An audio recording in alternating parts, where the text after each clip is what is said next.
आज हम चर्चा करेंगे सामाजिक अनुसंधान के प्रकार, टाइप्स ऑफ सोशल रिसर्च। अनुसंधान में किस किस प्रकार से अनुसंधान किया जाता है और कितने प्रकार के सामाजिक अनुसंधान होते हैं।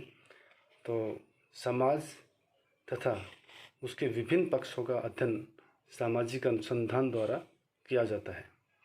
अध्ययन में अनेक उद्देश्य होते हैं।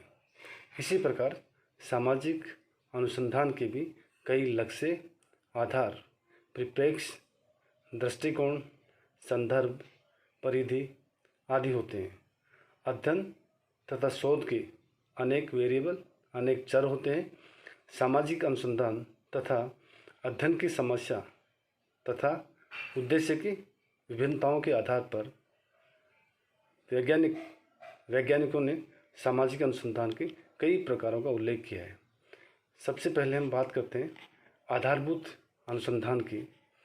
Basic research. आधारभूत अनुसंधान है क्या चीज़?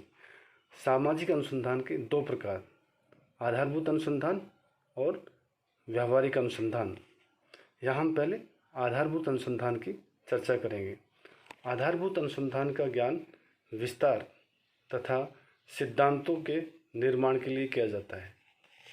इस अनुसंधान के द्वारा अवधारणाओं का स्पष्टीकरण, स्थापना तथा परीक्षण किया जाता है। आधारभूत अनुसंधान सैद्धांतिक लक्ष्यों तथा विद्यमान ज्ञान के संकलन और अनुसंधान की दिशा आदि के लिए किया जाता है। आधारभूत अनुसंधान में हम बात करें कि आधारभूत अनुसंधान वैज्ञानिक तटस्थता तथा वस्तुपरकता का विशेष ध्यान रखा जाता है। इसलिए इसको मौलिक अनुसंधान, आधारभूत अनुसंधान या विशुद्ध अनुसंधान के नाम से जाना जाता है। इस अनुसंधान का परिप्रेक्ष्य या दृष्टिकोण वैज्ञानिक होता है, मानवीय दृष्टिकोण नहीं होता है।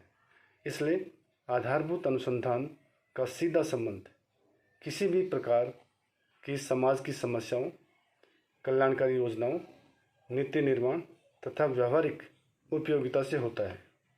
आधारभूत सामाजिक अनुसंधान सामाजिक घटनाओं का अध्ययन, ज्ञान प्राप्ति के लिए कारण प्रभाव संबंधों का अध्ययन, वस्तुनिष्ठता के साथ आनुभविक तथ्यों का संकलन करने में करता है तथा वैज्ञानिक सिद्धांतों का निर्माण करके विज्ञान के ज्ञान की वृद्धि करता है। इस अनुसंधान में रहस्यों का पता लगाना, सत्य को मालूम करना, प्रकार्यात्मक संबंधों को खोजना, नियमों को खोजना, नए सिद्धांतों को स्थापित करना तथा पुराने सिद्धांतों का परिमार्जन या परीक्षण करना आदि इस सिद्धांत का कार्य होता है। सामाजिक अनुसंधान में बात करें आधारभूत अनुसंधान के उद्देश्य। तो आधारभूत अनुसंधान के जो उद्देश्य बताए हैं वो सबसे पहले उसमें आता है हमारे पास विषय की दिशा निर्धारण। सामाजिक अनुसंधान या आधारभूत अनुसंधान का मुख्य उद्देश्य समाजशास्त्र विषय के अध्ययन के लिए क्षेत्र, परिप्रेक्ष्य और विषय सामग्री आदि को निश्चित करना होता है। शुद्ध अनुसंधान यह निश्चित करता है कि किस प्रकार के तथ्य विषय से संबंधित कारक हैं और कौन से तथ्य विषय से संबंधित नहीं है। दूसरा उद्देश्य संक्षिप्तीकरण। आधारभूत अनुसंधान का दूसरा जो महत्वपूर्ण उद्देश्य बताया है वो है संक्षिप्तीकरण। जब सामग्री का संक्षिप्तीकरण करना है तो किसी अध्ययन की वस्तु के संबंध में उपलब्ध है। इस ज्ञान का संक्षिप्तीकरण दो वर्गों में बांटा गया है। पहला अनुभविक सामान्यीकरण, दूसरा विभिन्न प्रस्तावनाओं के संबंध की व्यवस्था। आधारभूत अनुसंधान विषय के परिप्रेक्ष्य को निर्धारित करने के साथ साथ तथ्यों का संक्षिप्तीकरण करता है। तीसरा जो उद्देश्य बताया है आधारभूत अनुसंधान का वो है तथ्यों की भविष्यवाणी। आधारभूत अनुसंधान का तीसरा जो उद्देश्य है वो है तथ्यों की भविष्यवाणी। विज्ञान के क्षेत्र के तथ्यों की भविष्यवाणी करना। आधारभूत अनुसंधान का मुख्य कार्य यह है कि कौन कौन से तथ्यों के घटने तथा प्रभाव पड़ने की संभावना है। अनुसंधान वैज्ञानिक को निर्देश देता है कि उसे कौन कौन से तथ्यों का अध्ययन करना है तथा कौन से तथ्य उसको एकत्रित करने हैं। ये सामाजिक अनुसंधान को अपना उद्देश्य ध्यान में रखना चाहिए। अगला जो उद्देश्य है आधारभूत अनुसंधान का, वो है ज्ञान की कमी को बताना।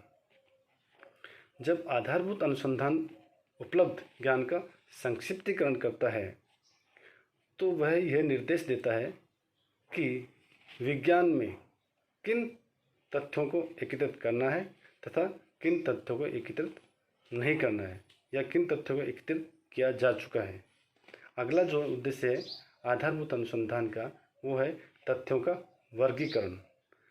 तथ्यों का जब वर्गीकरण की बात करते हैं तो यहाँ पर हम सामाजिक अनुसंधान में या अनुसंधानकर्ता को ये लक्ष्य निर्धारित रखना चाहिए कि हम आधारभूत अनुसंधान में जब सूचनादाताओं से उनकी जानकारी लेते हैं और अप्लाइड करते हैं कि हम आधारभूत अनुसंधान के आधार पर हम रिसर्च कर रहे हैं या सामाजिक अनुसंधान कर रहे हैं, तो इसमें एक उद्देश्य और जुड़ जाता है।